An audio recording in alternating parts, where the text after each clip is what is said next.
Running the bobbin on your Spiegel 60609 is quite easy. It does come equipped with its own secondary bobbin winding motor. Now that's important because for those of you that are experienced sewers that get stuck in the middle of a sewing project and have to run a new bobbin, or for those of you that like to sew with a twin needle, it's important to know that it has that secondary ability so that you can utilize this, what we call our secondary spool pin, in case you need it. So you'll see that that just lifts right up. Now again, you can use that for a twin needle, or you can do it just to run a secondary bobbin if your machine is already threaded. That is not necessarily standard with most machines, and it's a great added value for the price point on this machine.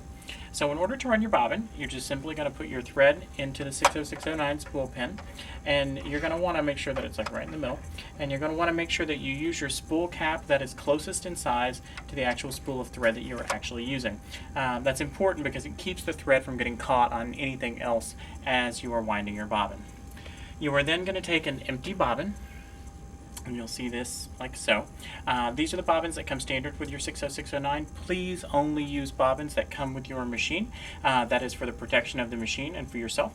It has a little groove on the bottom, and you're just going to pop that groove into the slot that you see on the top of the bobbin winding mechanism, and it will click into place like so. You are then going to take your thread and simply wind it around the diagram. Now at the very top of your machine you have a little tension dial that's for your bobbin winding, and it has a little diagram that shows you how to do it, and you're just going to follow those diagram instructions. Very simple. And you're going to wind them around the bobbin in a clockwise position about 5 or 6 times, keeping it nice and taut. And then you're going to slide it over into the right position, and you're going to hold the thread tight in your hand to make sure that it stays taut. And then you're simply going to press your start-stop button.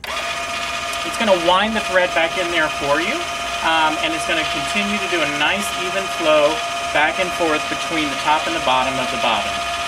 You'll know when it gets to the end of the bobbin because the bobbin will actually stop spinning and you'll be able to turn off the mechanism. But in the meantime, this gives you a sense of checking it to make sure that it's even, making sure the thread is going in there properly and that it's not getting caught in anything during that process. Again, that's why the spool cap is so important. So once it reaches the end, like I said, it will stop spinning. You'll see that. You'll be able to take it right off.